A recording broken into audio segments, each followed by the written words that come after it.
It's Wednesday night. It is time for Super Geeked Up. What's up, everybody? This is Super Geeked Up, your live weekly geeky pop culture show presented by Frostbite Pictures. I'm Jeff. I'm joined by my co-host Nicole. Hey. And we got the gang from One True Pairing here. We're going to hear more from them in a minute. But we'd like to kick things off with the Geek Tweet of the Week question, which tonight is, what fictional character would be the perfect partner in crime? Nicole. I thought, since we've talked a little bit about this before, Stephanie Brown, spoiler, would be great. Because she's my alter ego. So that would be perfect. You cosplayed as her at San Diego Comic-Con. Yeah. Everybody thought you were somebody else, but it was cool. Yeah, we're both Raven, but whatever. All right. The worst. Very good choice. If you're watching live, folks, please tweet us your answers to what character you would think would be the best partner in crime at SuperGeekdUp, hashtag SGU. Laura, who would your choice be? For partner in crime? Yeah, fictional character. Somebody like I think Alfred from the Batman movies. That was one of my choices. That's great. Was it? Oh my god! I fucking nailed it. Just because he's like used to, being like your right hand man. Like, he doesn't ask any questions. He just helps you make it happen. Mm-hmm. He does. So that's and he has good medical skills. He can patch you up if you get injured. He can do anything. He's like MacGyver. He is kind of like MacGyver. You're right.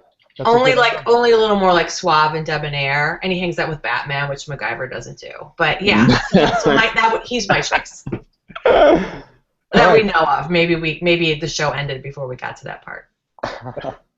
Awesome choice. Let's go over to Peter.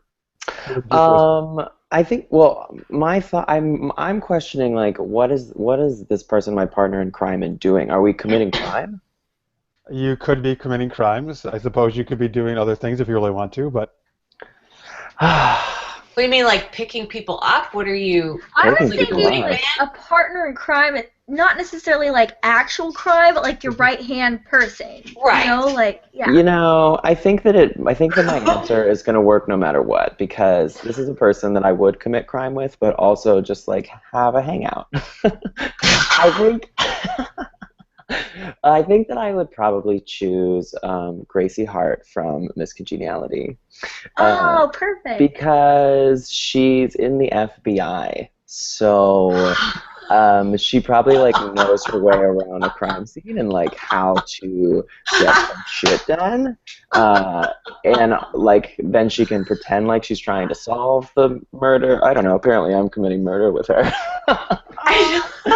Or, we don't have to murder people. I could do whatever I want with her. I feel like we could get along under many circumstances. So I think that would be a perfect, my go-to person. That's an awesome answer. I love that movie.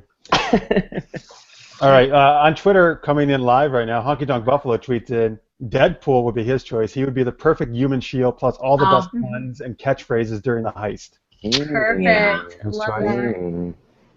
Kate at Trekkie1000 wants to know, where's Tanya Dodds tonight? She is actually traveling. She has I don't know, I'm going to say a really super famous commercial gig. It's some commercial gig. I don't know exactly what it is. But it's an awesome. So she's traveling. But she has been a little secretive about it, so it could be a really big thing, because we don't even know. Maybe she's committing a heist, actually. Maybe she's going to bump off Flo from the Progressive ads and become the new Flo. That would be very lucrative. I actually could see Tanya doing that. I can imagine she appears in Progressive ad next week and we see her. Yeah, it's like Highlander. Like there can be only one. Like they have an ad where she comes in and like. They have a sword fight. Yeah, or something. I don't know. An insurance. It's either that or if we hear about a maple syrup heist in the next few days and we know that it was her. Because Tanya's Canadian, that's a joke we make a lot about. Which there actually was a huge maple syrup heist in Canada. That was one of their biggest crimes, by the way. For real? Yeah, well, it was attempted. I think it got foiled. It was an attempted, or maybe it was... Oh, of course. So not only was it a stupid crime, they didn't even pull it off. Maple syrup is lucrative for them, so they would have, It was like millions and millions of dollars in maple syrup. I think. Yeah. Wow. I'm not sure.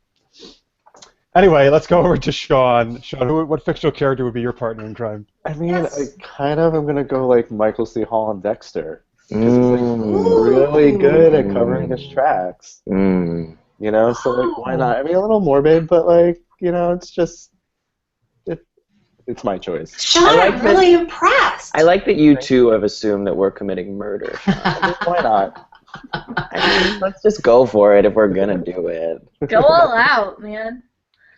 Earlier today, or a couple of days ago, when we sent this out on Twitter, Ryan Ward, he actually picked. He says my Sinister Six. I guess he doesn't want just one. He wants 6 partners in crime. As you Oh, do. wow. The Abomination. yeah? Yeah, 6. He gets. Oh well.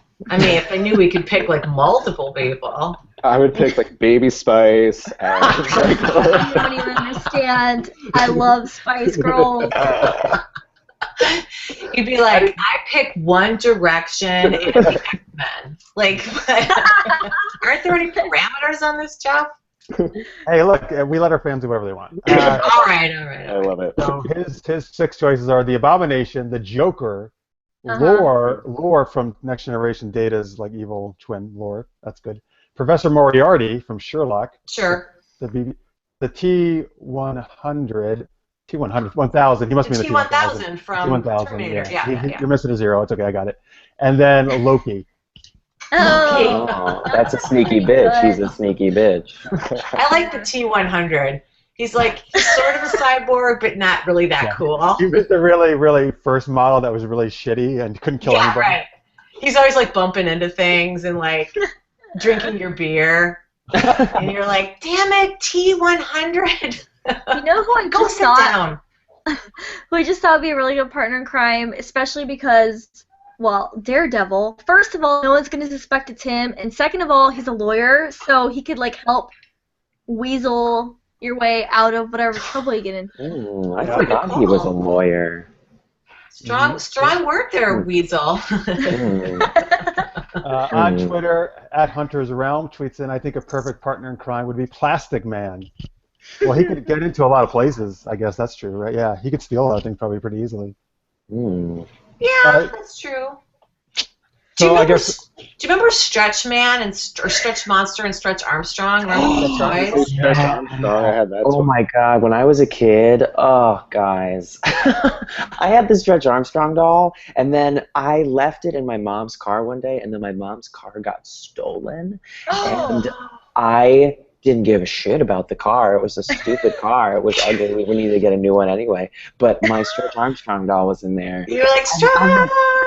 I haven't thought about this in a long time. Clearly, I haven't really emotionally. You haven't processed it. But what I'm realizing now is like, why didn't my fucking mom just buy me a new Stretch Armstrong doll? Because she had to buy a new car. She really milked that as an opportunity to get that toy out of the house because I was devastated and she did nothing. My mom's not watching this, but I love her. She's a lovely person, but man, But you didn't get that Armstrong doll back. No, I needed to call her tomorrow and talk about that. Wait, did you have a crush on Stretch Armstrong? Because I feel like maybe you did a little bit.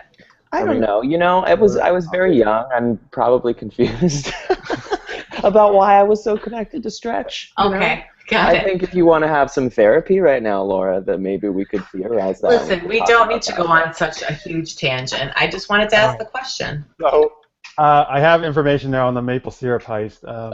It was successful. Ryan Ward, who actually lives in Canada, says it happened. They stole enough maple syrup to fill a space shuttle fuel tank. That's I a lot. imagine that's quite large. Yes. Wait, 6 was million. Ryan one of the people that did it? How does he know so much? Yes, he is. And he decides he's going to tweet about it publicly, which is a good idea. Listen, Jeff, take it easy.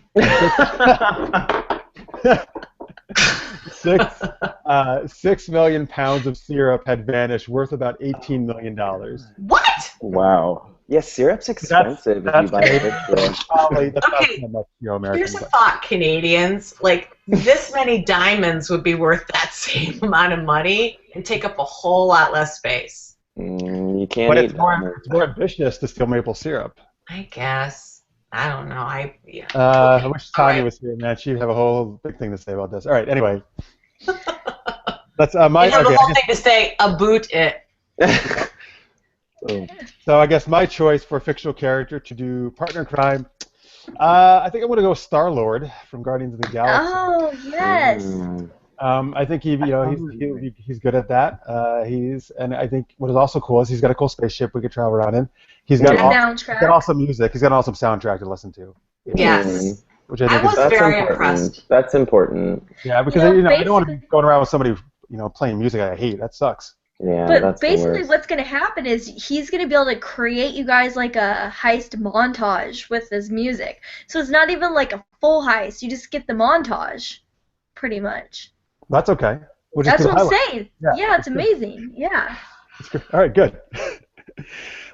Feel free, folks, to keep tweeting your answers, or if you're watching or listening to the podcast in post, tweet them into @SuperGeekedUp, #SGU.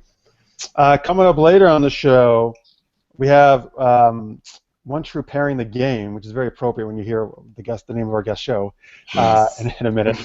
We're going to talk some geeky news. Is Star Wars, the original trilogy, coming back to theaters and Netflix? We're going to talk about that. Also, we bring back a super popular game we haven't done in a long time, Geeky Raps. We're going to be dropping some Lord of the Rings Hobbit raps later on. Yeah. Okay. So let's get to our guests. They're from a series called One True Pairing, which is why it's perfect that we have a game called that.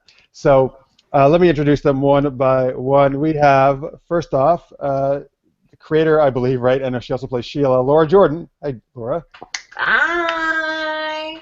That's right. All right. Awesome. My little brainchild. Awesome. He plays Jeremy on the show, Peter Graham. Yay! And the director of the series, Sean Barrett. Hey. All right, thanks guys for being here. For sure. Thanks for having us. Yeah. All right, Laura, you want to tell people if they haven't seen the show what it's about? It is about an odd couple, two friends who bond over writing smutty Hobbit fan fiction. Right, the friends being you and Peter. Yes, Peter and I are the friends. Yes. My character is going through a divorce and a custody battle, and his character is just recently graduated from high school and breaking away from his mom to kind of strike out on his own. Awesome. Peter, you want to talk a little bit more about not like strike out, like strike three, you're out, but like, No, yeah, so it's kind of they're both when we meet them at the beginning of season 1, both at these a crossroad in their lives, and kind of enter this new world and like life journey together and moving in together at the end of episode 1. Yes. Spoiler alert. And kind of like find their path together through the world of porn, which, is just how most people's lives go. Absolutely. Or it should be. I was going to say, or it should be that way. It should be, yeah, right. Sean, you want to add anything about the project, or how is working with these two? What it's like working with the two of them? Well, I mean... Actually, they're very, very wonderful to work with. I give Peter a hard time on set, but he lets me do it. He does. I can't like stroke an ego the whole time. But the thing is that they're both insanely talented. Laura and I actually, we worked on another show together, an off-Broadway show, so that's how we met. And she's like, I kind of have this idea for a web series, and she threw it at me, and I was like, well, I kind of want to direct that web series. So everything kind of just snowballed from there. Yeah, it was great. Yeah, I mean, set's great. We have a really good core team of people, and it's always a lot of fun. It's a good time. So it has to be a good group of people because, man, everybody is like busting their ass for either no money or very little money. So everyone is very committed, which is awesome. So Laura and Peter, before the series, were you ones to read a lot or write yourselves fan fiction? Yes. Yeah. Do you want to take that first, Laura? We have very different answers. Very different answers. I mean, I definitely read it, still read it. I tried to write a little of it, but I just wasn't very good at it. And I thought, well, maybe it would be more fun to write about people who write fan fiction. And that's what kind of led me to the web series. But yeah, I mean, my parents wrote porny fan fiction. No, my parents are big fans of the original Star Trek. And so I grew up with, like, those novels. Remember, they used to, like, publish, I think they still do, right? They published Star Trek novels. Oh, there's tons of them. There's tons of them published today. Tons of them. And my parents, like, had a whole bunch of them, you know? So I read those. Like, you know, my dad's a big science fiction fan, so he got the magazine Analog. And, you know, I just got used to that being, like, a thing. Like, people just made stories with these characters.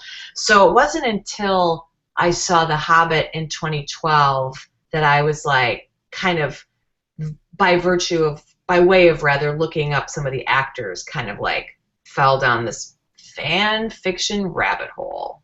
So, but yeah, I had always known it existed. I feel like, Peter, did you even know it existed? I really didn't. I had, like, at some point in high school, stumbled upon a story very casually. I really can't tell you how I even found it. It was a fanfic where Harry Potter was getting fucked by Draco Malfoy. That's probably what you Googled. I probably. Could that be how you found it? You're right. I accidentally found it because I directly searched for it. And I read this story, and I remember being, like, kind of fascinated by it. I mean, I would be lying if I told you the story was upsetting to me.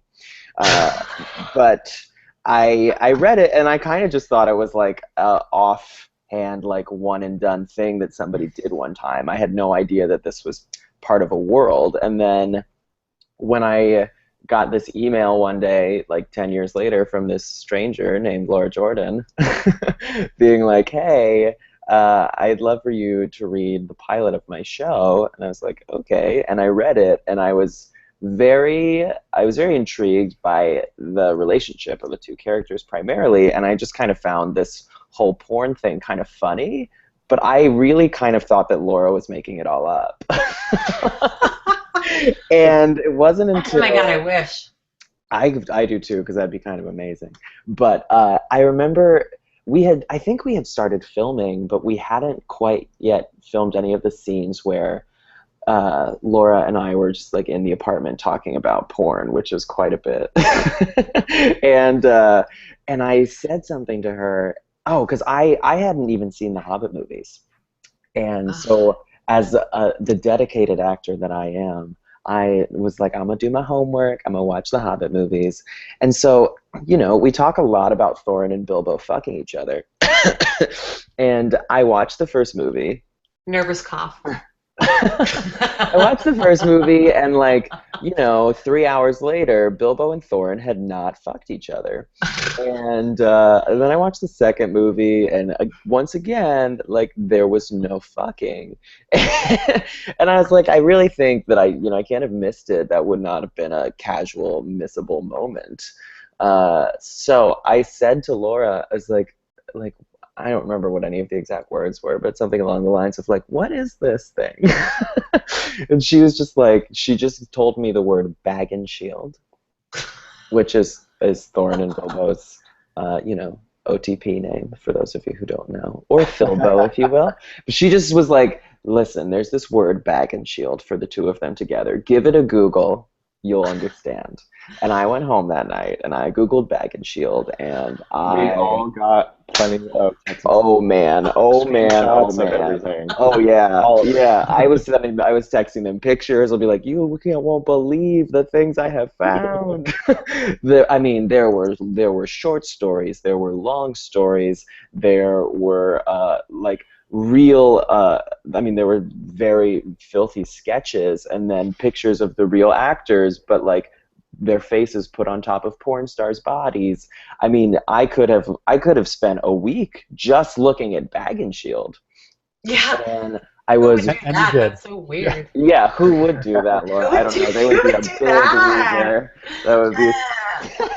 But I was amazed and shocked in the most wonderful way.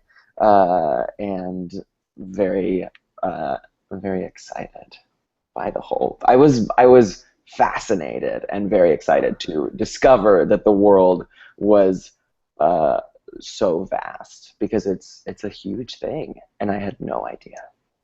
Yeah. All right. So Fun you education. know, yeah, you're welcome. Peter. Yeah, thank you. She doesn't pay me money, but you know. I'm paying you in life experiences. Yeah, I'm getting that's really what I. Life experiences. She sends me links of filthy stories, and that's what I. We still will text each other like particularly like naughty drawings that we like come across for whatever reason. You It'll know, be like I'll just- midnight, and she'll text me a picture of Bilbo taking it up the butt, and it just says like #goodnight.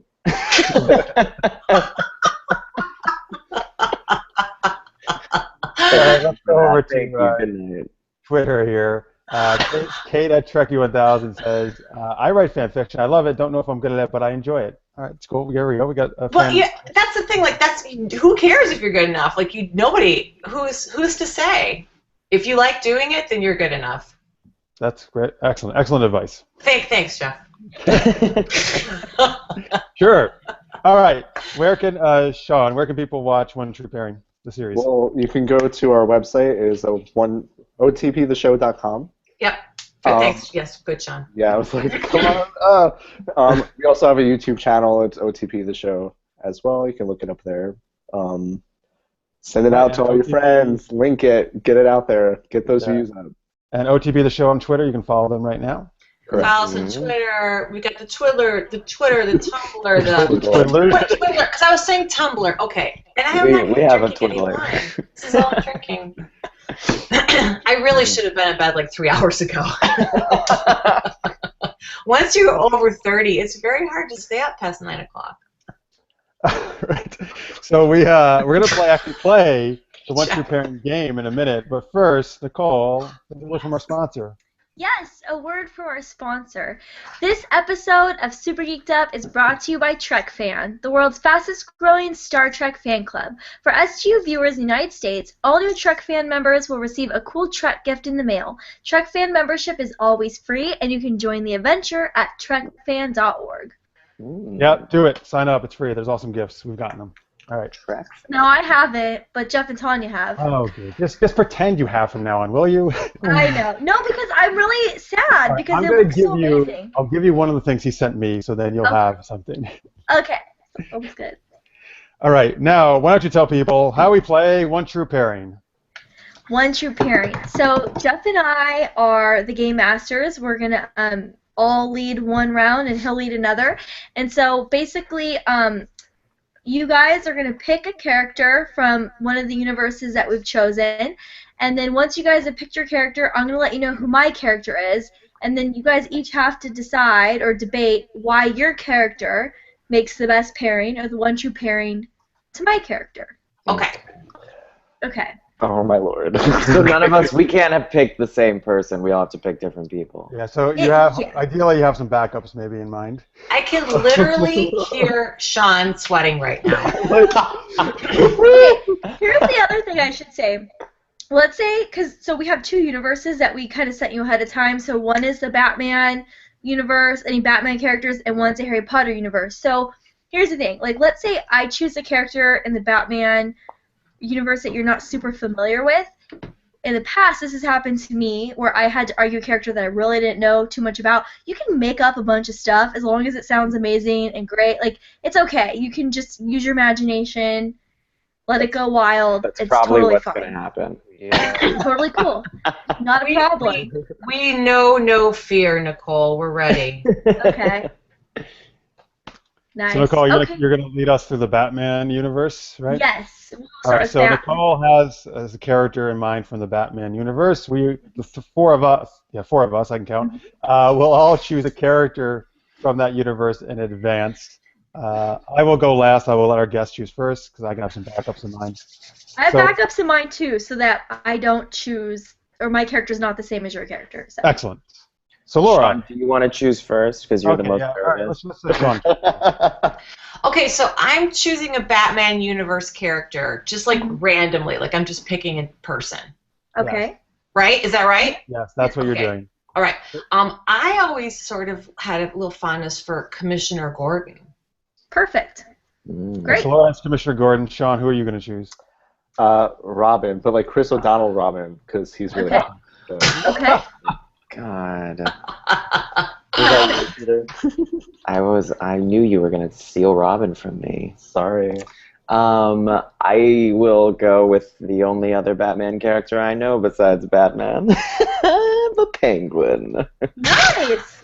Perfect. I love it. Jeff? But I have 3 people written down here, and I got to see who I'm going to choose. I'm going to go with Poison Ivy. Oh, Okay. yes. That's good. So that was my first choice. So my number 2. That doesn't surprise us. We always think alike. I know. I knew you were into that. So my backup option is going to be Harley Quinn. So that's funny. That was my backup I want option. you guys to tell me why your character is one true pairing to Harley. So who wants to start? Let's go with Laura. Yeah, go with Yeah. Laura. Harley Quinn? Yes. Well, say for example, I wasn't necessarily sure what Harley's jam is. I think. She's here. I'll help you out real fast. She's the Joker's girlfriend. Oh yes. Okay. Right. Well, I'm Googling her right now. I was too, but it wasn't working. I think Commissioner Gordon would be a great match, a great OTP, because it's like the yin and the yang. You know what I mean? They kind of balance each other out, because he has some rough edges, but he has got a heart of gold, and he's gonna like help keep their relationship kind of on course. Does that make sense? So pick me. All right. Pick Commissioner Gordon, because you need my good to even out your bad. And by the way, folks, if you're watching live, we want to hear what you think. So we have Harley Quinn, and then we have Commissioner Gordon, Robin, Penguin, and Poison Ivy as the possible matches, 1TP matches, OTP. So listen, tweet us in what you think about those would be the best. And let's go over to Peter. Oh, God. Sorry, I was frozen for a second. I couldn't hear the last part of it, but I think That's I got all right. the gist of it. It was so. you missed the most amazing argument you're ever going to hear. Okay, Jeff, again, take it easy. Hey, look, I'm Okay. trying to help you out. I'm saying it's really awesome. So I'm ready. So I've just done some very fast Googling, and what I've discovered for why I feel that the Penguin would be the best OTP match for Harley Quinn is that they both are wearing face makeup, I think. And, you know, it's very rare. I don't actually think I can count on one hand, because I've never seen it, the number of couples who both wear that much face makeup publicly. Dave Navarro and Carmen Electra. I said I can't think of, Laura. Oh, I okay. can't. I just wanted to throw it out there. And I've never seen Dave Navarro. Navarro. Oh, Jesus. I have. I just wanted to make you feel bad. Anyways, you know, they're both publicly wearing rather aggressive makeup, and I think that is something that is an outlier in the human experience. And when you find somebody who can not just embrace your outliers, but also hold your hand and run with them through this journey we call life, I think that is what really makes one's heart soar. And so, All right. I'm just like, cut. Welcome to the set of OTP. Sean? Tell Why us on would Robin, Sean. Robin, Yeah, yeah. it's Robin just and Harley Robin. Quinn. Can you imagine the fan fiction that you could write? Like, they're both really hot. So Totally. She's got the great body. He's Chris O'Donnell. So throw them together and make fanfic porn. Go crazy. Wait, we should. Is there? There might actually be. Are these people actually Oh, I'm paired up sure together in there fan is. fiction? Oh, somebody's done it. I'm sure Yeah, somebody's done everything. That's I just, true. I just like to point out that Sean's answer was very shallow, and mine involved a great amount of emotional content. I was so I thinking just would about- like to say that. I was thinking about the porn aspect of the fan fiction. All right. Nobody wants to see the Joker naked. That's not necessarily. That's not necessarily shallow. I mean, it's important to have a physical connection. But he only talked about the physical connection. All right. Okay. I thought Sean really rose to the occasion because I'm not even kidding. I can literally feel his twitchiness I called this here man. on the I don't know here on the anything Upper West Side, and he's in Queens. So, Sean, kudos. I think you did a great job. Listen, Sean, I'm not saying that I'm not proud of you. I just think that my answer was better. That's Yeah, all. we're gonna see what the first day on set next week's gonna be like. I think my answer was better than both of you, but now I'm sure Jeff is going to totally knock it all out of the park. So by the way, folks, Ryan Ward, one of our fans at Twitter, was a couple weeks ago. We were talking about Harley Quinn, and another one of our supporters from Limited Release put my head on Harley Quinn's body. Yeah. Oh, Yes. It's the most disturbing image you may ever see. I just retweeted that again on Super Geeked Up. If you It go to is Super Geeked pretty Up, disturbing, Oh, but Twitter. it's hilarious. Sounds there gorgeous. already? you'll get quite a delight for the eyes if you go to Super Geeked Up. I guarantee you it's not the weirdest image we've seen. No, you're right. Actually, it's nothing compared to what you've seen in your Bag and Shield search. I mean, if you want to see some shit. No, I do not. This photo's wait. pretty epic. You can't see. Oh, no. All right, so Jeff, what's All your right. answer? So Poison Ivy and Harley Quinn. So on Twitter, that Emily Kelly is pretty much leaning. She tweeted exactly what I was going to say. I tweeted this out. She said Poison Ivy would be her choice because they have a relationship built on friendship and understanding, and that is very true. Mhm. Poison Ivy and Harley Quinn are best friends in the Batman universe. Probably Harley Quinn's best friend she actually has, and also a friend who's not going to kill her. Unlike the Joker, you never know what the hell that fucker's going to do. True. And that's more of a boyfriend thing anyway, and he's just insane. So Poison Ivy is actually a very loyal friend. She always has Harley's back, and so I think based on the friendship and understanding, and she is the one true person that Harley can actually count on out of all these characters you're talking about. Two of them, Commissioner Gordon and Robin, are good guys. There's never going to go with Harley, and the Penguin is just, dude, that guy is just really ugly, to be honest with you. Harley's not going to go with him. So. That's why he wears makeup. Right. So there you go. That's my argument for Poison Ivy with Harley Quinn. Wow, That was like good. a real response. That was. Well, I have to say that I really loved your answer, though, about Penguin. I was like, okay, if Jeff can top this with Poison Ivy, I don't know. But, oh my gosh, I love that answer, though, about the makeup. That just cracks me up because they can share each other's makeup. But Yeah. I love it. But I think I am going to have to go with Poison Ivy. But I think Penguin is a close second, for sure. This is rigged. No, it's not. It's very much based on merit. And the fact that I got second place, Lord Jordan, and I just destroyed you in this. No, when here's the thing. You didn't officially get second. She It just sounds liked like your It answer. sounds like No, I did. No, she said he got second. pretty much. Ah! Sounds like I did. Please tell me I got third. And I had to Yes. frantically Google things before I made my answer. Yeah, well, I had to go first. You guys did good. You guys did really good, for sure. Okay, Nicole. Thank you. Thank you, Nicole.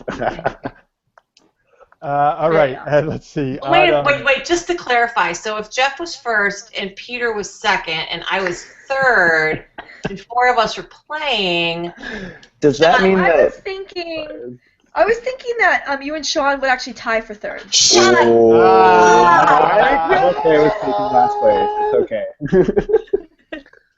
All right, touche, Nicole. Laura's not going to sleep tonight because she's going to be so mad. Nobody loses in this, okay? Nobody loses on Super Geeked Up. There's Okay, just that's But not, I real won. life. People lose. People lose. People run Twitter, faster than you.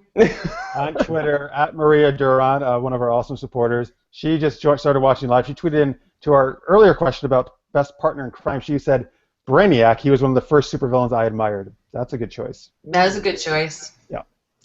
All right, so now we're going to go to our second one true pairing. I'm going to run this one.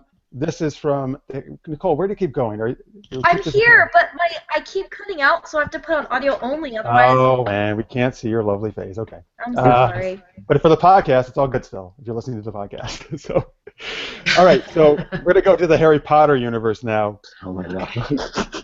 Okay. So you're going to choose a character from Harry Potter, and then I will choose a character you must do a one true pairing with.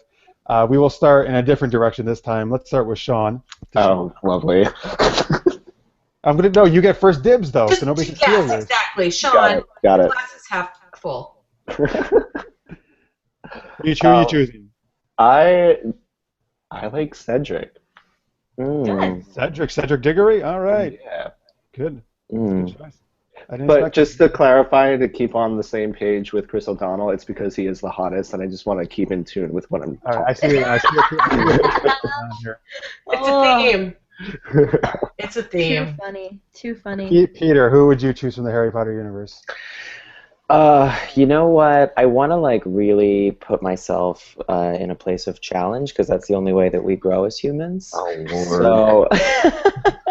So I'm gonna pick a character who's a little bit lesser known but still very important, and that would be Cho Chang. Oh yes. I like how you guys are going outside the box with this a little bit. Wow. Yeah, so Wow. That's good. All right, Laura, what do you got? Dobby. Nice. Dobby. And Nicole. Well, I don't think this comes as a shock to anybody, but I'm going with Luna Lovegood. Well, they don't know that, though. I guess they don't know you love Luna Lovegood, so it's a shock to them, maybe. I didn't That's know. true. Yeah. But not to anybody else who watches our show. Yes. So she actually cosplays as Luna Lovegood sometimes. Do you? Fun. Yeah. Very, very That's well. great. Yeah, she does it very well. Thank you. Very good. I do All not right. cosplay as Dobby, just an FYI. Oh, I do not cosplay as Cho Chang. I think that would be very offensive.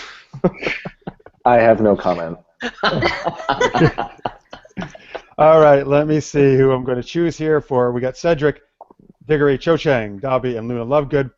And you're going to have to argue why they would be the best one true pairing with Professor Snape. Yes. Oh, wow. Wait, Yes. Snape.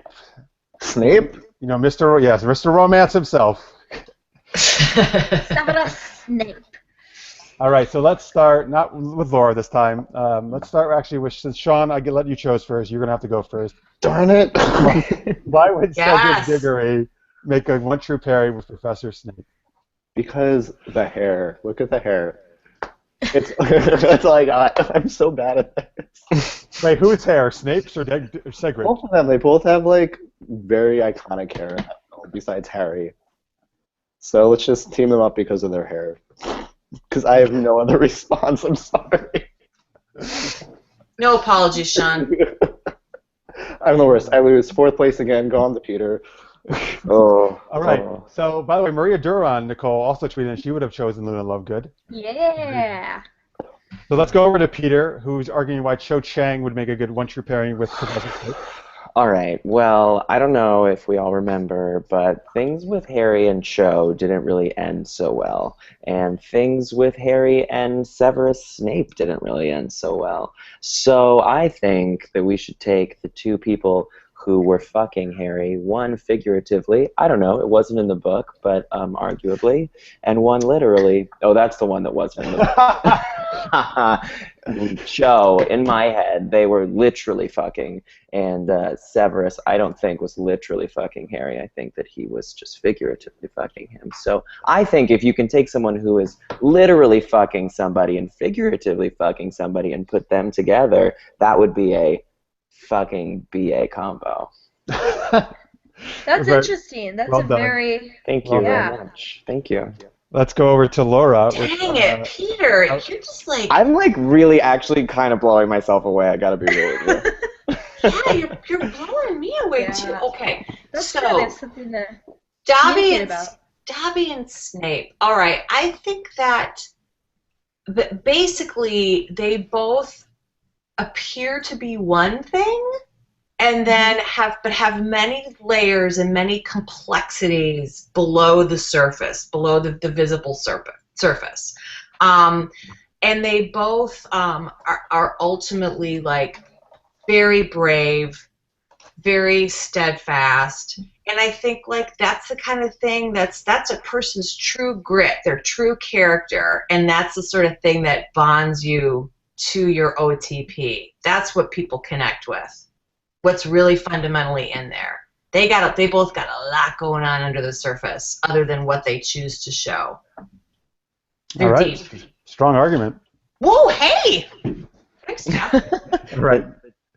You haven't won yet, but strong argument. Calm All down, right. calm down, Laura. Yeah. I'm just happy. I listen. I like to be flattered, so thank you. That's great. And we're going over to Nicole with Luna Lovegood and Snape. Yes, well, actually, I can use part of her argument as mine because so a lot of people think Luna's weird and crazy, loony, and but in reality, she's very smart and nurturing and open-minded, and I think she doesn't really get the credit she deserves sometimes, and people might judge her by her outward appearances, and I think Snape gets the same thing where people automatically assume like he's evil and bad, and they don't take a deeper look. And I think that they both have that in common, and they could bond over that. And I also think that, again, Luna is very open, and I think she's accepting of everybody. And Snape needs someone that is accepting of him and loving and isn't judgmental and doesn't automatically think the worst of him. And I think that they're both super, super smart. He's a professor. She's in Ravenclaw, which is known to be like a brainiac house. And so, yeah, that's why I think Luna would be the best true pairing for Snape. All right. Look at Nicole dropping the Harry Potter knowledge there. Very impressive. Yeah, that was pretty deep, man.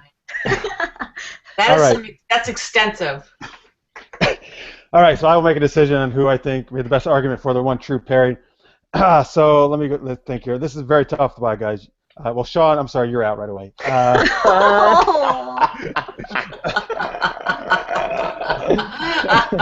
It's all good. I wasn't expecting to win either of these. But now, very, very good argument. Each time I thought I had it down, I don't know, somebody raised the bar. So Peter, both of your ones you've done here with Batman and this are very creative. So high props for that. Yes. So Laura, I was very impressed that you took a character I actually can't stand in Dobby and made me really want to choose you because you made such a good, really deep argument. And then I was all set to choose you, but Nicole just took it I don't know, she just topped it a little bit. No, I know. And so I got to go with Nicole and Luna Lovegood. Yeah. Oh, thank it was you. a very Very And I would have gone with Nicole. That was a great answer. Second place this Nice. time. Second place. Second place, Laura. Ooh. That makes you happy.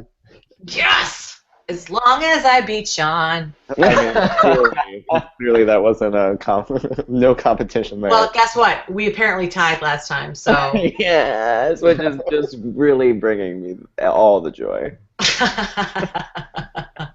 Do you know what'll bring you more joy? When I send you a pornographic bag and shield drawing tonight. No, I can't wait on the edge of my bed.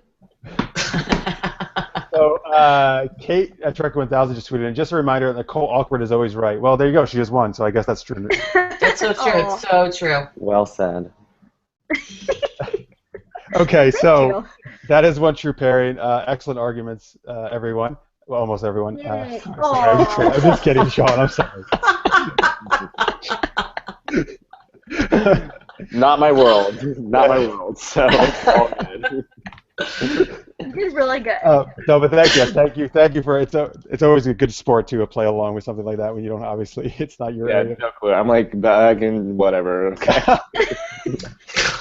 I think you did really good, and I know sometimes there's like games for me that I'm not super sure about either. So it's cool. Like just throwing yourself out there and having fun. That's what we're all about. Like, even if we're not 100% sure, we could just embarrass ourselves and have fun with it. Who cares? You know what? If you guys do like an Wizard of Oz episode, I'll like beat the shit out of every person here. So, all He's right. very passionate Wizard Very of Oz. passionate. Bring back then Awesome. that episode, yeah. Yeah. Like, And- cuckoo. If Passionate. you wanted to see that, Listen Like back a and little. chill, it's fine. and if you're excited to see us embarrass ourselves, folks, you're going to get to see that later when we do Geeky Raps for sure. Oh, So- absolutely. I'm not going to embarrass myself. I'm going to look great. Oh, right. Well, okay, besides Peter, I guess. We're going to lay down a sick beat for you, Peter. Let's see what happens. Please do. All right, so if you're not watching live, we're going to take a quick commercial break right now, and we'll see you back in a second. Welcome back from commercial break. You're here on Super Geeked Up with OTP the show.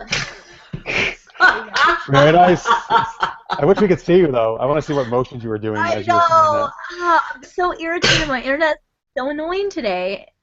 So annoying. All right, it's time for Geeky News. Okay, so wait, what was that? The theme song? Yeah, well, I just did that up right now. Okay, that was really great.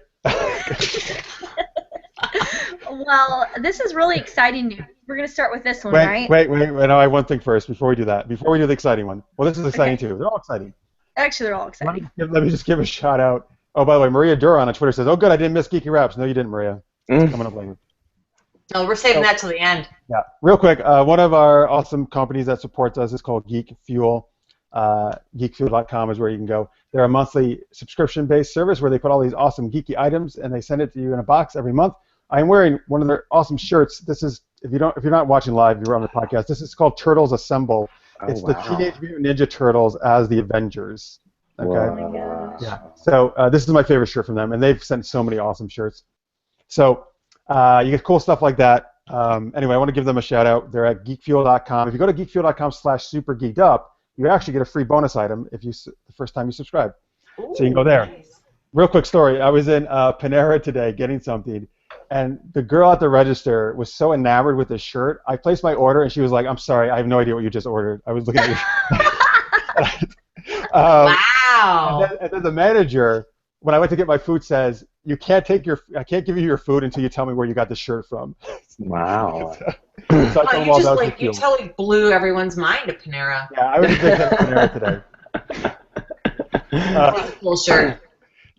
So I'm just going to wear this wherever I go from now on. Very cool. Sounds like a plan. Yeah, Alexander Martin at 2am_Bachelor, he just joined us live. He says, "The singing intro is new. Well done, Nicole." Agreed. Oh, she sings all the time, though. You know that. Right. And I don't know where she went now. I'm here. I'm you're right. back. There you go. You're back. Good. I'm back. Yeah. All right. What is the Before, exciting? can I just ask you something? Because this has been driving me crazy. This is from a movie, and I can't figure out which movie. It's like, I'm back. What is that from? That's Poltergeist, isn't Yeah, it? Where they're like, they're Okay. here. Okay.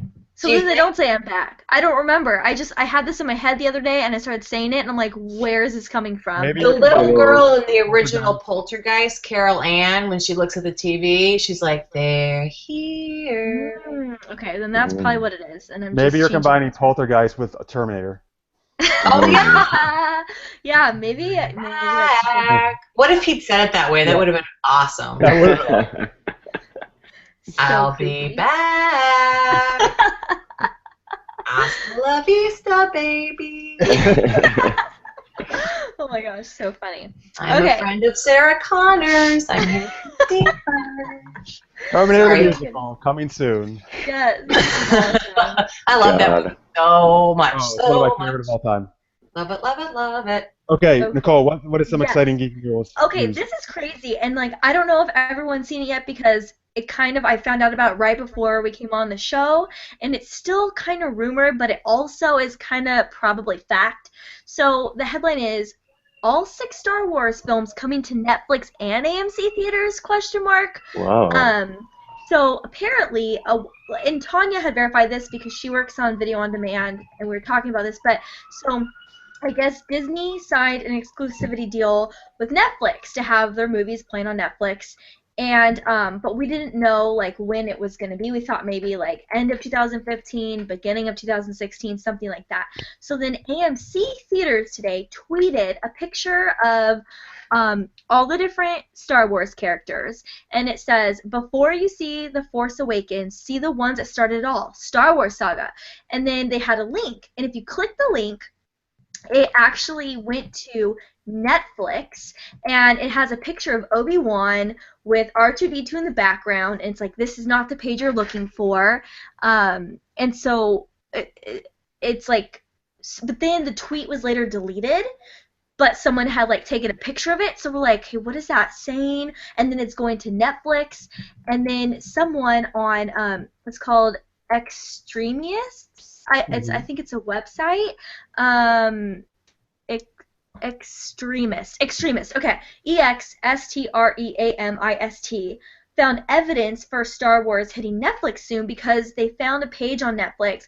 You know when you're like looking for movies and stuff, and then it pops up with a title with the rating underneath it and then information. So that's all there. There's just no actual movie to watch. So we're trying to figure out, like, I'm hoping this isn't Photoshop, but this article is from makingstarwars.net, and so now it's like, well, maybe they're going to be bringing this to Netflix way before we thought they were, and we can watch it all and gear up before The Force Awakens.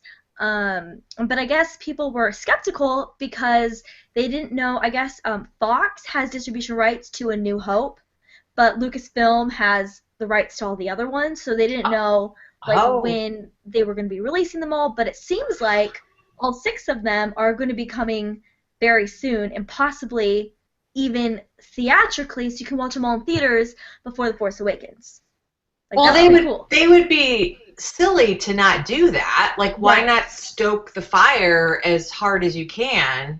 I mean, not that everybody and their brother. My husband's literally taking the 18th of December off from work.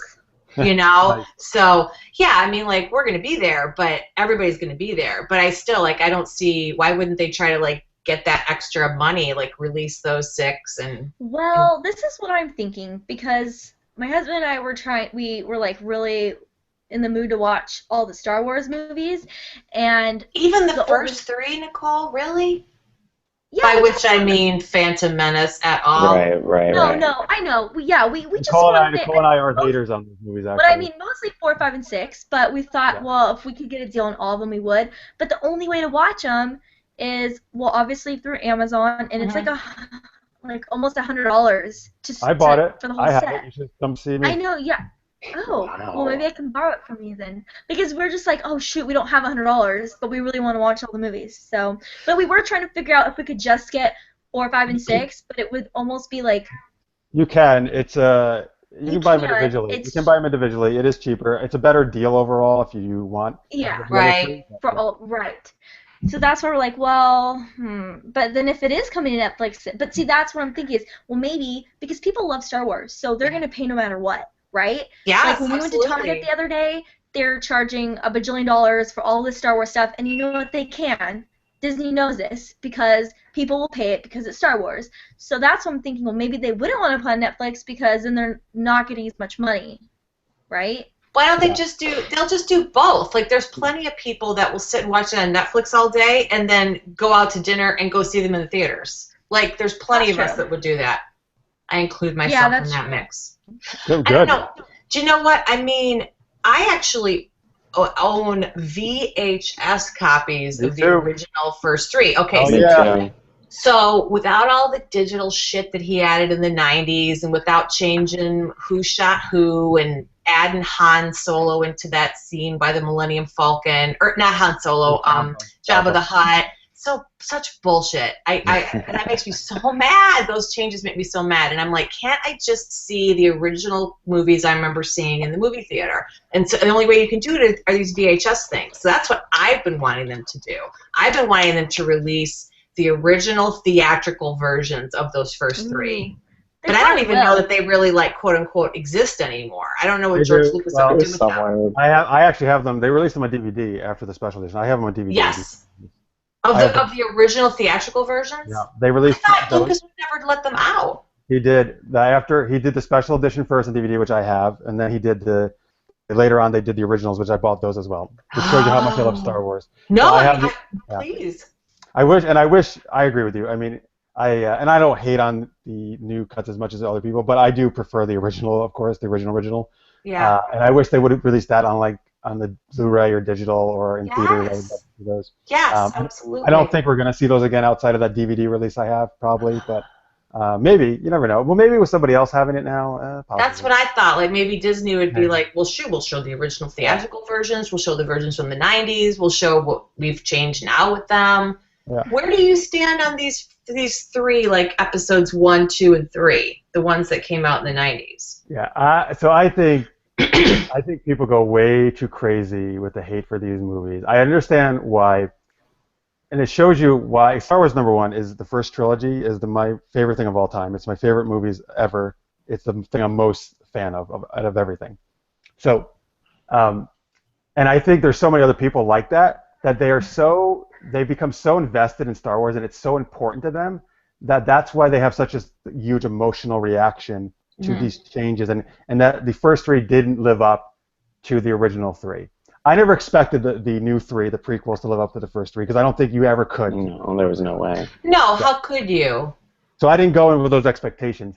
I think so Phantom Menace has plenty of problems in it. Clones is better. Yes. I actually think Revenge of the Sith. It's love not that. bad. I think that's actually a really well done movie. It ties in great to the original trilogy. Yes. So that's the thing. People all say the whole original prequel is crit trash, but really, like, they never talk about Revenge of the Sith. I don't think you can really say, well, you can, but Revenge of the Sith I think is a damn good movie actually. Yeah, So, that one's definitely out of the 3, hands down the best one. But man, I still don't you remember going to see Phantom Menace in the movie theater? I do. You were so excited, and that thing, like I saw it at the Ziegfeld here in New York, and like the the thing, the Star Wars thing comes up, and everyone in the audience like cheered and screamed, and it was so awesome. And then that crawl started happening, where it was like episode 1, and it's like, blah, blah, Trade Federation, blah, blah, treaties, blah, blah, and you're like, what? Like, it was so boring what they were talking about in the crawl, and then, like, the movie starts, and it's so just, like, snoozy. I don't know how else to put it, and I remember talking with my friends outside, being like, well, yeah, I mean, it was pretty cool. I mean, like, the pod race was kind of cool. Like, I don't...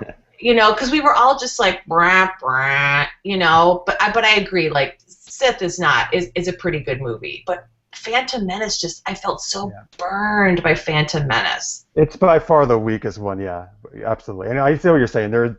It's not super exciting.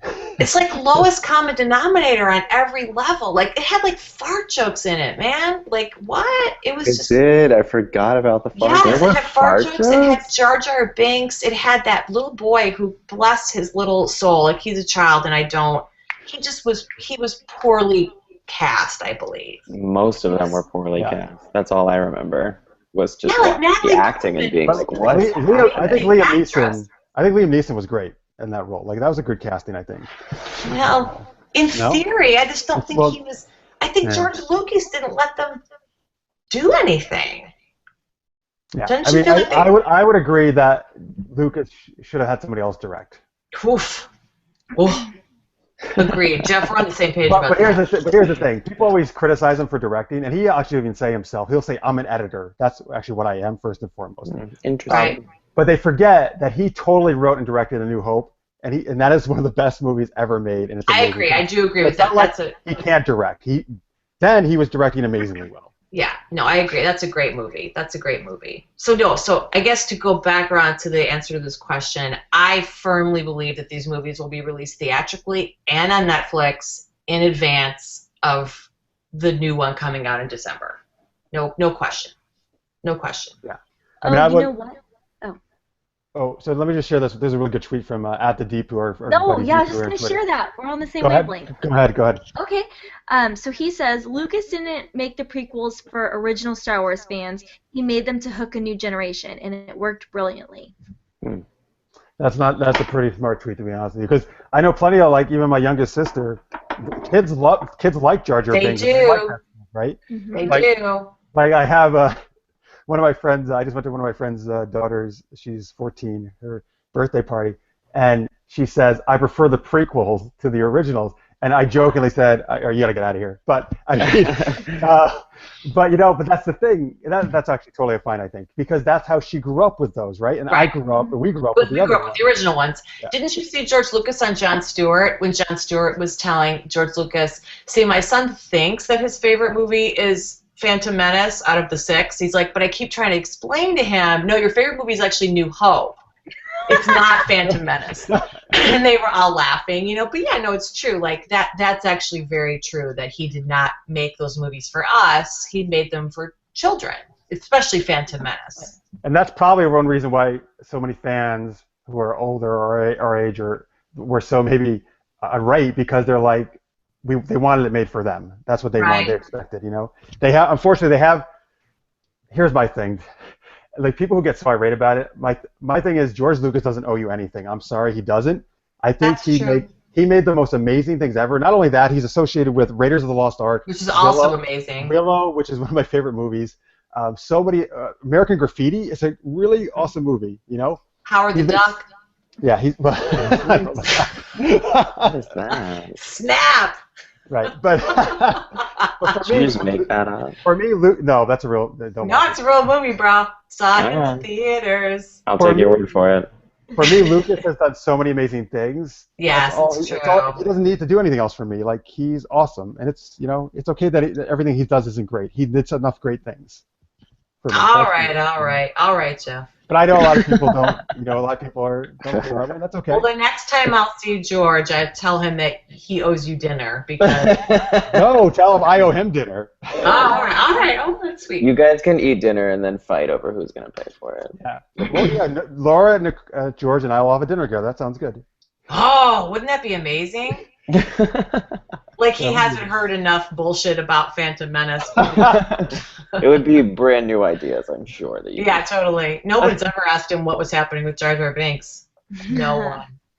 By the way, Kate at Trek 1000 says she's been to the library that inspired the Jedi Archives. It's in Ireland. That's cool. I didn't know that. That's really cool. Oh, I didn't know that either. And Alexander Martin says Darth Maul is the dopest thing. I think most people will agree he was a really cool part about the Phantom Menace. What did you say? A really cool part or the only really cool part? I said a cool, but you. Oh, okay. I heard it the other way. Sorry.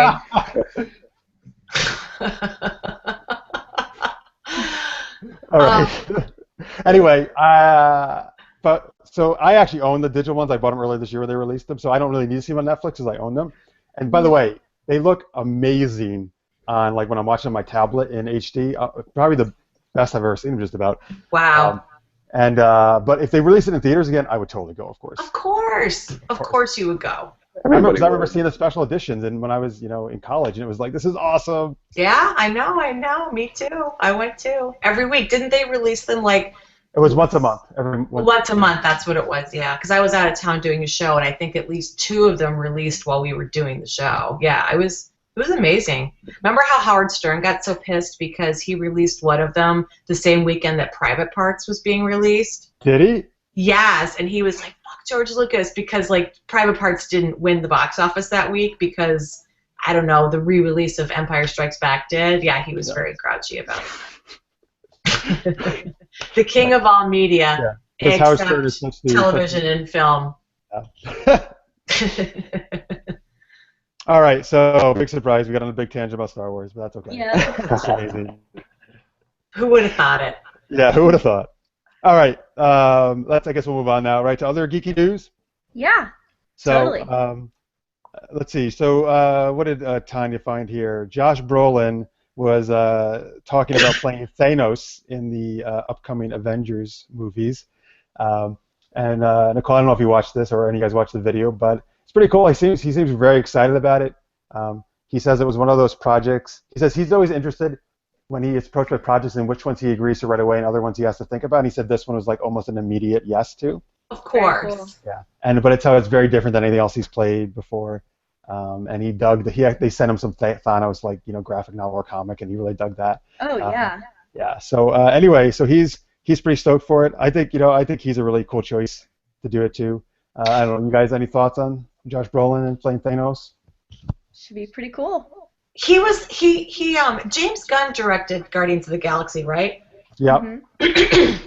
Now I love him. I loved that script that he did for the 2004 Dawn of the Dead remake. I think he is very talented. And Slither, whatever that other movie was that he did that James Gunn directed, he was good. I thought that I didn't actually realize that it was James Brolin playing that part in Guardians of the Galaxy until I read this link that you sent. So yeah. Well, they had amazing. he was playing it there. Like they had like a little tease of him in that. Yes. Right? Yeah, I didn't realize it was like him. 30 seconds, right? Yeah, it was real short. Not even 30 seconds. Yeah, no, it was great.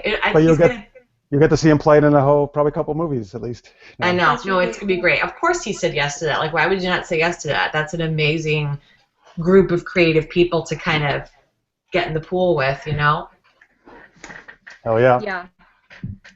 All right. So, by the way, a couple people, Honky Tonk Buffalo and Deepu, they said they got to see A New Hope in theaters in 1977 and in the front row even. So that's pretty amazing.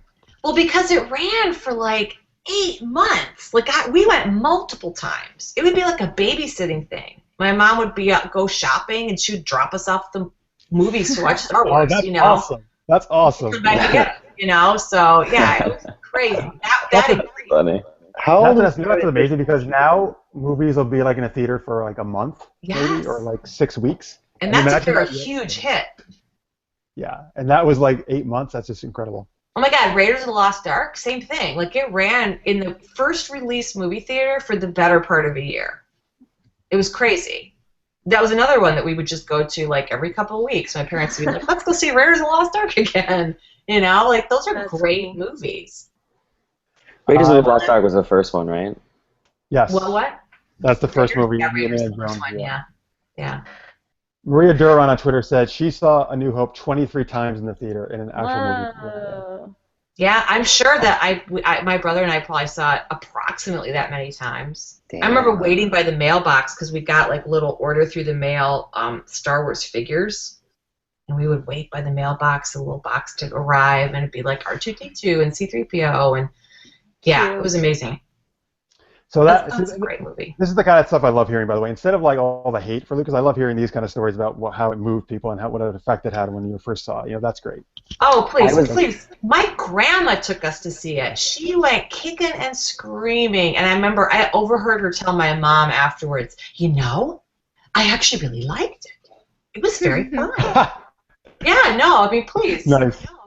I was like 8 That's years awesome. old, and me and my best friend growing up, Alex Suggs, we would alternate spending the night at each other's houses every weekend, and we would either watch one of the 3 Star Wars movies or one of the 3 Indiana Jones movies. And Nice. it was like it's Friday night. Which one are we gonna watch? It was usually Temple of Doom. Oh, really? That's actually the one I don't like, yeah. That's the one I don't like either. I know people are all about Raiders of the Lost Ark. I think Raiders of the Lost Ark is kind of boring. I actually don't even think I've ever I think seen The Last whole thing. Crusade is actually probably the best one. Wait, what?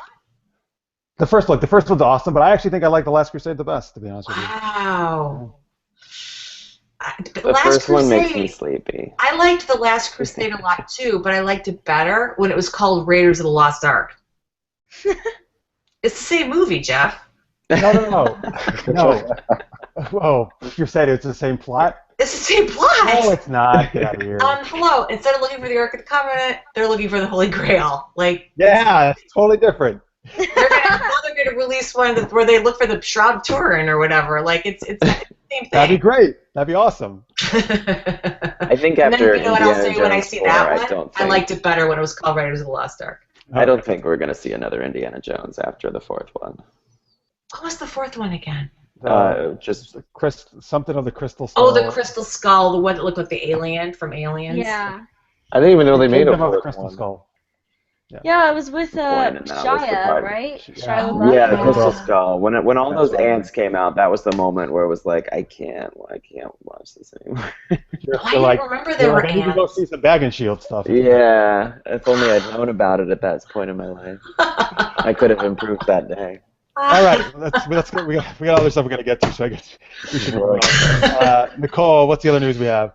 Well, really quick, I just wanted to read a tweet from Maria, because she was saying how she went 23 times. She goes, back then there were toys in the movie theater for sale. My dad took me each time, and she got 23 of the original items. Oh my gosh. Did she get like the juice glasses from Hardee's and stuff when they would have like the juice glasses at the fast food places? I don't know. She didn't mention that. I think I might have had some of those. I had so many Star Wars toys when I was a kid. Oh, My cousin has all of the original toys. Oh shit! Like smart person. Yeah, like a Very smart. storage. He has everything like mint in the box. That was his Wow. thing. But he's older than me. He grew up like he was a teenager, I think, when the movie came out. So that's what he did. That was his thing. That's awesome. Could probably put a kid through college. He sold Probably could. One other awesome tweet here. Ryan Ward says, this is pretty amazing. I remember discovering Doctor Who, Star Wars, and Indiana Jones on a satellite TV on the same day. All three of them on the same day. Wow. That is amazing. Wow. That's like the greatest day ever for a geek. Wow. That's really cool. That's so crazy. Good for him, man. Hey, by the way, I got some support on Twitter. Alexander Martin and Deepu say, agree with Jeff. I really like Last Crusade. It gave birth to the Young Indiana Jones Chronicles plus Sean Connery. Sean Connery. Suck it, Laura. Sean Connery was so like, deep beep boop boop boop. Here's my performance. Click. Oh, I thought you were trying to be R2D2 at first. But you were Yeah, I playing know. that. I was like, what? I'm sorry, because the way I'm framed, you couldn't see that I was dialing She a was push button phoning it phone. in. Yeah, I was phoning it in. See? Right, I got it. Yeah, sorry. Wah wah. That's funny. That's All awesome. right, Nicole, Mary Poppins news. Yes, Mary Poppins news. So this was a big deal. I believe this came out yesterday. So, you know, Disney's been rebooting a lot of like their famous movies like Cinderella, and they did live action Cinderella, et cetera, et cetera. So now there was news that they're doing another Mary Poppins. People flipped out. They're like, how could you destroy Mary Poppins and redo it? Doesn't need to be rebooted. But what actually is happening is it's going to be a sequel of sorts, which takes place 20 years after the first film. And I guess it's going to follow storylines from the P.L. Travers children's books, focusing, on the magical nanny's continued adventures with the Banks family. So I'm curious how that's going to work, if maybe it's like one of the kids that she babysat and it's like their kid or something. Like, I'm wondering how that's going to work. But, I mean, at least it's not just a straight-up reboot. Is it? But Sorry, I didn't mean to cut you off. no, it's okay. What's Are up? they planning on doing a musical version of it, or what are they doing with it? Yes, Rob Marshall's yes, it is directing it, musical. yeah. Yes, Rob Rob Marshall's directing it, and yes, it is going to be a musical. Yes. Sorry, I missed that part, but yeah. Well, you know, Mary Poppins was not a particularly friendly person in the books, so they could go in a whole different direction with this reboot thing. I kind of hope they do. I feel like you can't really. Everybody knows Julie Andrews, correct? It's just- Okay, just making sure. Yes, You're like, Sean. everyone knows it was Everybody knows it was Judy Garland. right. No. Yeah. Here we go. Peter, let me have my moment, okay? I'm sorry, have it. Take it. No, it's fine. I'm curious to see what they do with it, because I feel like Disney, they teeter with their reboots and everything. But I want to see where they go. I want to know who they're going to have play Mary Poppins. Yeah. Right, exactly. That's what I'm curious about too. Will Because Dame it's just- Julie make an appearance? That's what I'd like to know. Right, because it is taking place 20 years later, so I'm like, well, it can't be like a really young Mary Poppins. It here's has the to be thing, though. someone. Does Mary Poppins, because she's magical, not age, or does she age like normal people? Does anybody know? I don't know. I don't think sure. she ages. So she would still be like the same age Julie Andrews was back then. Yeah. Oh. But Let me that tell you, doesn't make Julie sense. Andrews looks pretty damn good, I gotta say. She does. Oh, I just met her last year. What? What? Yeah, I got Sean. Where'd you meet her? Because I worked with her too. I didn't work on a show with her. I met her at an event. Oh Ooh. yeah. I worked on a show with her, and she looks amazing. Especially when she's like done, like for an interview or something. She looks amazing. You did I the don't mouse. Okay. I'm like, what did you do with her? You did the thing with Catelli. Yeah, Great American Mousical, her kids' Right. book that they musicalized. Yeah, there's a Ah. picture of her and me and my kid, and Audrey's like pulling away from her, and it's like, and I'm trying to like hold her in place. I'm like, fucking Mary Poppins, like sit still. But no, she looks amazing. So you know, who knows? They did it with Arnold Schwarzenegger for this Terminator thing, so maybe they could do it with Julie Andrews too. Make her look younger. I mean, I think the movie's gonna make money at the end of the day. I have concerns about the content. I don't see it going well, but Ron Marshall's good though. Yeah, that's good that he's directing at least. Yeah, he's good. He's got a good sense of those things. Like Dreamgirls. Dreamgirls was kind of amazing. Oh no, not Dreamgirls. Chicago. I meant Chicago was amazing. Chicago was great. And he did Into the Woods, which I know didn't necessarily have the best reviews, but I know that it still did really well, and like Meryl Streep got an Oscar nomination for her part in it. So he's done a lot of really successful musicals. Yeah, I mean, you know, he's the right guy for the job. Again, it all comes down to money. Why wouldn't they try to do this? If they think people are going to come see it, they're going to do it. Yeah, people will see it. Yeah.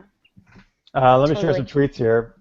So here's the one supporting you, Laura, going back to the Indiana Jones discussion and other stuff. At the Deep, who says, but good point, Laura. Law of trilogy. Second movie is darker. Third mirrors the first. See episodes 4 to 6 of Star Wars, Back to the Future, and Indiana Jones. That's right. She's doing a dance, folks, if you're only listening to the podcast. Oh, really? When he says darker, does he mean really terrible? Temple of Doom is so bad. Oh, that's my favorite one. But with Star Wars, Empire, is amazing. Yeah, probably the best of the three. I think that I'll tell you what's wrong with Temple of Doom, and it can be summed up in this. And then I'll tell you what's right with Temple of Doom. Short round. Okay. Am I starting? Yes. Oh, it's pretty simple. I mean, I was like 7 years old, and someone got their beating heart ripped out of their chest, and that was awesome. All right. That's not. It's not that that's not awesome. It's just Short Round doesn't like the beating heart does not make up for that child. All right. So Maria Duran tweets in, this is pretty cool. She says, get this. I have the original Cinderella movie score album. I won it at a theater giveaway when I was a little girl. Maria's got some stuff. Oh, that's nice. That's pretty amazing. It is awesome. All right, so let's see. So there's all the geeky news for the day. Let's see. Nicole, you want to talk a little bit about the cool Patreon thing we got going? Yeah, real quick. So some of you know we have a Patreon page, patreon.com/supergeekedup, which is so cool, and you guys have just been super supportive and have actually helped us reach our first milestone goal, which is to upgrade our webcams, which clearly I need since it's not working today. And Jeff actually just got his, and we'll upgrade our microphones too, so we're super excited about that. We really appreciate all your support. And then our next milestone that we need help with is once we get to 300 a month, we're actually going to be able to upgrade our streaming service to look for an alternative solution so that it won't be so crazy, because Google Hangouts always likes to cause problems. So we just want to say thank you guys for supporting us, and if you're able to donate anything, that's awesome, and or if you can just share the link, that's great too. So thanks, guys. Yes, thank you so much. You guys rock. And you can see our video for Patreon right on supergeekedup.com, right on the homepage. And then we want to mention one particular Patreon supporter who is really awesome, Maria, who actually we mentioned her a lot today because she keeps tweeting in. She's awesome. But she supports us on Patreon, and so we want to mention her, the thing she does, which is brand chat on Twitter. This is really cool, actually. Nicole and I and Tanya were on it last week as guests. Yep. So, and you know, of course, branding is a very important thing for web series and everything, and we brand ourselves as geeks, and that's a big part of who we are. So she runs this thing every Wednesday at 11 a.m. Eastern, 10 a.m. Central on Twitter. It's #BrandChat, and she has different guests on. They talk about different kind of branding things, and it's super awesome. And they have this chat room called the Nerf, N-U-R-P-H, not like a Nerf herder from Star Wars, which I wish it was that.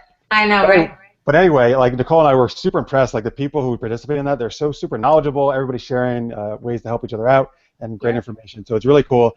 That's #BrandChat and use an @BrandChat is the Twitter, and that's Wednesdays 11 a.m. Eastern, 10 a.m. Central. So Wednesday mornings you can do that, and then Wednesday nights you can watch us, 11 p.m. Eastern. Yeah. What a day. Yes. It is. And then in between all that, just I don't know, do something. Figure out something to do. Watch one True Pairing in between that. That's Yeah. It'll take you at least 30 minutes. By the way, speaking of Maria, she says, "You go, Peter," on Twitter, says she must like your Temple of Doom. Perfect. Thank you, Maria. I appreciate that. And Kate tweets in, "Man, Laura is hating on kid actors. What's wrong with her?" You would think that I'd been one. I wasn't. But you can't deny, like, these particular examples, not that they're not delightful kids and are probably very talented in their own right, they were just poorly cast and directed in those films, right? Am I wrong? Like, people loved Anakin from Phantom Menace? No, they did not. Okay, see? In Short Round, like, people loved Short Round? Really? I don't think so. Do you know who's great, though? Abigail Breslin was so good in Signs. Mm-hmm. Remember her in Signs? Breslin's just so. Breslin's, yeah. She was hilarious. Gosh, she was so good in that. You know what I also love? I think Elle Fanning is awesome. Oh yeah. Yes, I would agree. Great, and other stuff she's been in. Yeah, so good. Yes, I would agree. So no, it's not all kid actors. It's just those kid actors. All right, so let's take, if you're watching live, we're going to take one last commercial break, but then we're going to come back finally with Geeky Raps. You've been waiting all show for this, and we'll see you back in a second. Boom, boom, boom, boom. Oh, I can't. I was going to try it. You're going to do a rap, right? It was going to be great. I was going to try, but then you laughed and it threw me off. So welcome back from commercial break. Sorry. Yeah, that's okay. I couldn't help it. It was funny. It's okay. I know. It's a little crazy. All right, it is time for Geeky Raps. It's only the second time we've done this, folks. Oh my God, it's amazing. Yeah, because that's so you should flatter, guys. We think you're up to the challenge to do these Geeky Raps. Absolutely. All right. You guys can do it. So now last time we did superhero raps, so we did some Superman, Spider-Man, Batman, stuff like that. This time, based on our One True Pairing, which is all about The Hobbit and stuff, our fan fiction about The Hobbit. So these are going to be raps either about Lord of the Rings or The Hobbit, right? Yes. Yes. So, yes. I'm a little scared to hear what Peter and Laura are going to say, but yeah, I'm sitting this one out. Mine is not dirty. I'm sitting this one out. I'm letting the performers do their performance. Mine is pornographic. I know. I can't wait. I'm really excited about that. I want to go first. We have to save Peter's for the end, then. Yeah, we have to save Peter's for the end. Absolutely. You want to go first? You said. No. One of you guys go first. I just don't want to beat. No, yeah, I usually go first. It's brief. I'll go first. Brief. It's just pornographic. What? That's fine. I can't wait. Oh, can't wait to hear it. All right, I'll go first because I thought I'd get my ridiculous one out of the way. Okay. So here you go, folks. Sorry, I amuse myself at least when I write these. I don't know if I amuse anybody else. Okay. I'm sure it's great. All right, my rapping skills are terrible, but I can just rhyme shit together. Yeah, totally. All right, here is my. This is the Lord of the Rings. I focus on Lord of the Rings rather than The Hobbit. All right, this is the Lord of the Rings rap. I guessed that about you. Laura's at the edge of her seat. I can't wait. On this, I can tell. All right. By the way, folks, if you're watching live, please send us your raps. Like, send us a quick, maybe 2 line rap or something on Twitter. Yes, I want to. At Super Geeked Up. Hashtag it to you. Last time, you guys said some awesome raps when we did the superhero ones. So that. All right, here we go. All right, guys, ready? Here's my Lord of the Rings rap. Yeah. Okay. Frodo and his peeps hanging in the Shire. They're lazy hobbits. They don't perspire. With 8 other dudes, he's off on a quest. Talk about a total sausage fest.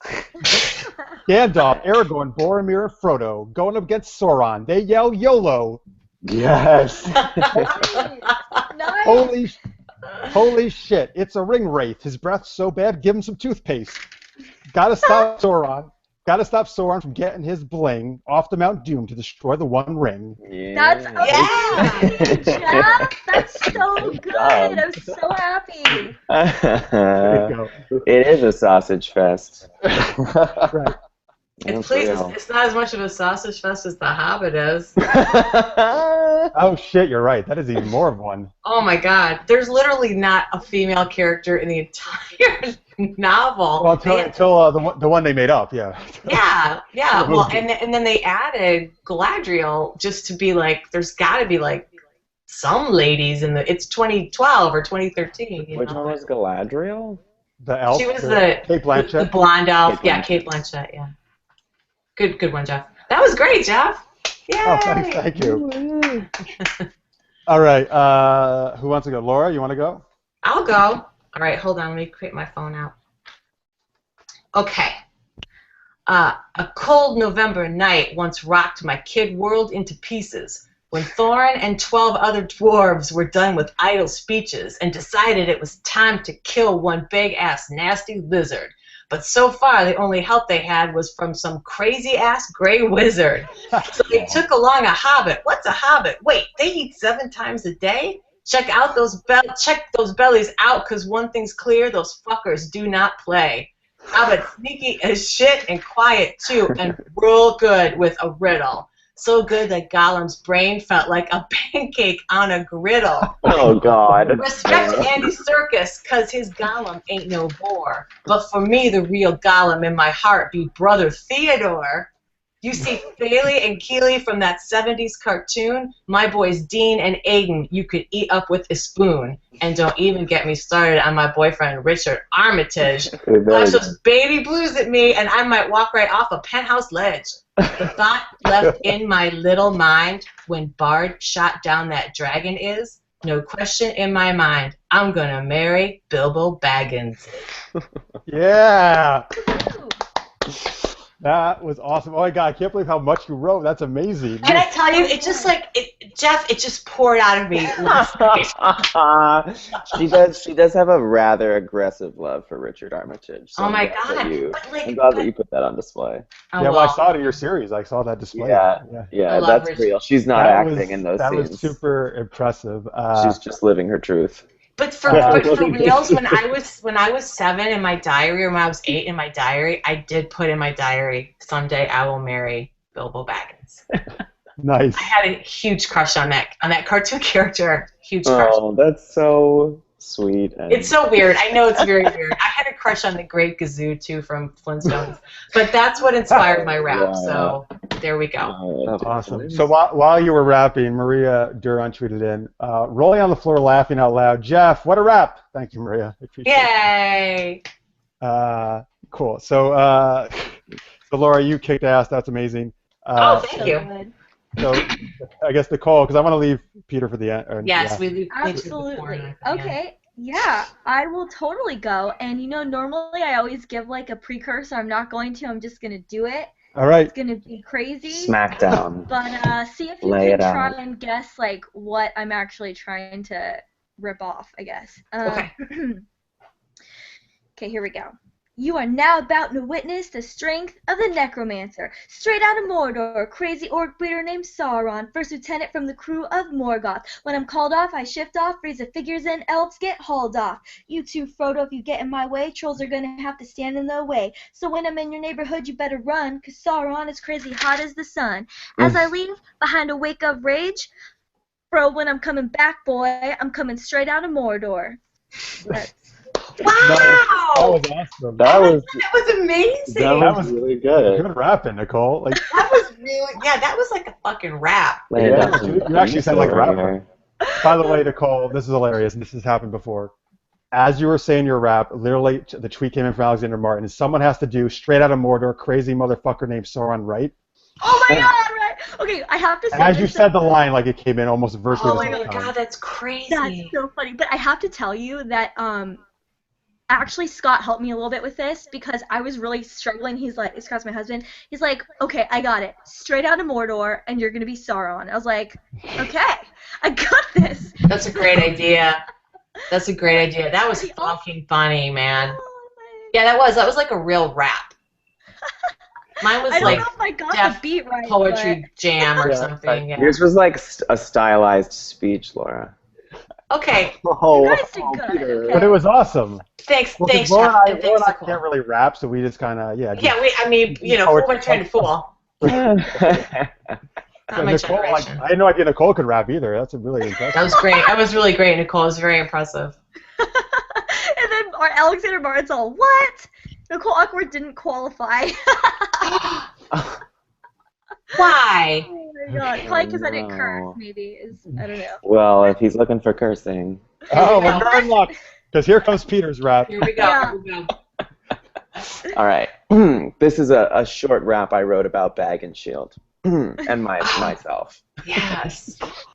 1, 2, 3, 4. My intro to The Hobbit was through the world of porn. Bilbo's fucking Thorin cause he's horny, horn. Some people say Bag and Shield, that ain't real, I'm torn. And I'm like, have you seen that scene where Thorin gives him an acorn? That shit was real, that shit was fresh. That tiny Hobbit was doing his best to conceal his boner so Thorin wouldn't know. All he wanted to do was grab his dick and blow. Oh my gosh, that's Well, so good. Oh my god, it was Oh my fucking amazing. I think Oh, that won. shit. I know it's not a contest, but Yeah, That well, was amazing. He just won the internet. Peter's Yeah. the Grammy. That was I amazing. expect to go viral tomorrow. That was amazing. Do you know? And Holy this, cow. can I tell you, this little bitch wrote this post 4:30 this afternoon. Because I Wow. talked to him before I had to go to this rehearsal. He's like, "Yeah, I have to write it. I have to write a rap. I haven't written a rap yet." She was like, I wrote this rap. I was like, I guess I should write one. I was like, I did it last night because like you can't ask me to do something and me not do it. Like that just makes me nervous. So I finally just like wrote something last night, and Peter was like, "Oh yeah, I better do that." This is at wrote mine in the 4:30 this shower. afternoon. That was really awesome, Peter. That was fucking Yeah. funny. Yeah, holy Oh, shit. good. And You are amazing. he can really rap too. Yes, you know. totally can. Don't be You are confused by amazing. my skin color. I have some skills. Oh, And then it just went. And then I erased everything I'd ever done. All right, we're gonna have to release a special excerpt of the show just with the raps. We did Yes. that last time, so we'll have to for sure. That was a great rap, Peter. Wow. Oh, great Everybody's job, raps were everybody. really good. So Sean. good. Yeah. Now we're gonna hear the really best one. He was kidding. He really did write one, and it's fucking amazing. yeah, it's right here. It comes out on CD. It's being released in a couple weeks. Oh. You'll get to hear it then. Actually, Peter. You can't drop it tonight. Sold. No. It's sold exclusively on supergeekedup.com.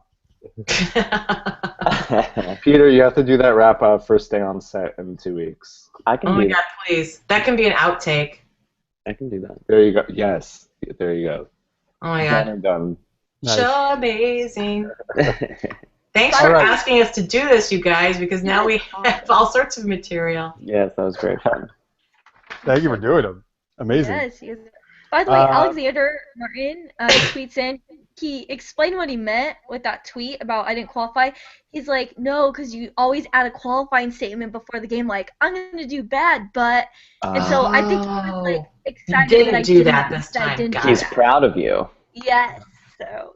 He was acknowledging that you just, like, let it all hang out, as it were. Mhm. Yes, exactly. Good point. Maria Dura tweets in, where will you post the text of these raps? They're all good. Great beat, Peter. Yes. you. I guys, know. You guys, Thank you, Laura Maria. and Peter, you need to email us the raps and we'll put them up on maybe our website, the text, so Yeah. people can enjoy them. I can email you the text. Awesome. And then we'll also embed a little excerpt of the video as well there. Oh, yeah. I'm Great. sure that that's gonna be a lot of traffic for you guys on that website. Yeah, we just You better like upgrade your server. I hope that Patreon goes through the roof tonight because you're gonna need it. yeah. Well, hey, that's a great mention because actually, right, Nicole, we didn't. If you pledge, it's not a rap, but it's a what is it? A poem we did, Nicole, Yes, right? we did a poem, an original We poem. did a geeky thank you poem. If you pledge, you get to see the video of that on the Patreon. So. Oh my God, you guys, pledge. Kinda like a rap. All right. So before we get out of here, just real quick, we want to mention we're part of a cool network called the League of Geeks on Blog Talk Radio, which is an awesome place for podcasts. So you're listening to us on Blog Talk. Thank you so much. The League of Geeks is us and two other awesome shows, SFP-NOW, which is Sci-Fi Pulse Now, and Genretainment, also with two awesome, really cool shows. So if you like geeky stuff, please check them out on Blog Talk as well. SFP-NOW and Genretainment is what you want to type in. And you want to listen to us too, of course. All right, and oh, by the way, so SFP-NOW is on Monday, we're on Wednesdays, Genretainment's on Fridays. So you got pretty much most of your week covered right there. Yay! All right, so but let's give some links again for you guys before you get on out of here. Laura, where can the people watch One True Pairing? They can watch it on our YouTube channel, OTP The Show, or the website is www.otptheshow.com. There's 3 episodes. The whole first season is like Peter was making a joke, but he's right. It's like 30 minutes long. The whole 3 episodes. 3 episodes. And we're getting ready to start filming the 2nd season in 2 weeks. Yeah. That's awesome. Cool. Really cool. Yeah. Laura, do you have any personal Twitter you want to give out where people can follow you? Oh, I mean, they can follow me at Altar of Please, like an altar. But Where they worship you? yeah, where they can worship me. Yeah, you know, it's a picture of a little girl dressed like Wonder Woman. That's the picture. Then they'll be like, oh, that must be her. So Okay. there you go. Awesome. And Peter, where can people follow you? I'm on Twitter and Instagram as @PeterGraham, but with 3 M's at the end, so it's like which I think is very clever, and I very rarely find people who agree with me. But I thought it was like Peter Grandma, mama. yeah, that's what people think, but it's about No, I love that. I think since Graham was taken, obviously, and 2 M's was taken, I think that's a great, clever way to say why you were 3 M's. Yeah. Yeah, and then the show we're on. If you want to keep up with us, we're on Facebook, Twitter, Instagram, and Tumblr. Tumblr. It's Awesome. more than just porn. Sean, any sites or Twitter you want to give out for yourself? I mean, I don't really have Twitter. I do Instagram. It's SDB515, and you can That's catch me catchy. there. Yeah, it's my initials.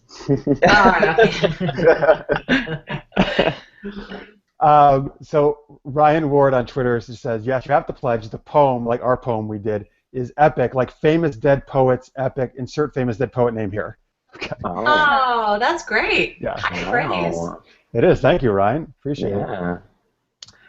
All right, so let's see. So that's One True Parody. Please go check them out. I was watching it last night. It's really fun. Check it out. And let's see. Oh, us. Well, you can watch us at supergeekedup.com and follow us at supergeekedup. Nicole's at Nicole Awkward. You can follow her. So please, thank you guys for watching. Thank you for listening to the podcast. If you're watching in post, we appreciate all that. Thank you so much to Laura, Sean, and Peter for being here. You guys were awesome. Really appreciate it. Thank you. Our pleasure. Thank Thank you for you. having us. We'll be back next Wednesday, folks, at 11 p.m. Eastern, 8 p.m. Pacific with more geeky fun. I think I hear a cat. That's good. It could be coming from any of these apartments. From Laura. It's one of my cats, yeah. But before we go, Maria tweets in, I'm so glad to hear that Laura has openings and is taking new worshipers. There you go, Laura. You got a new worshiper. There's always room for more worshipers at the altar of please. All right, guys. Thank you so much for watching, as always. Keep going to our website, Interact page. We'd like to hear from you. Keep tweeting us all week long. And we'll see you next week. Until then, stay geek, everybody. Bye.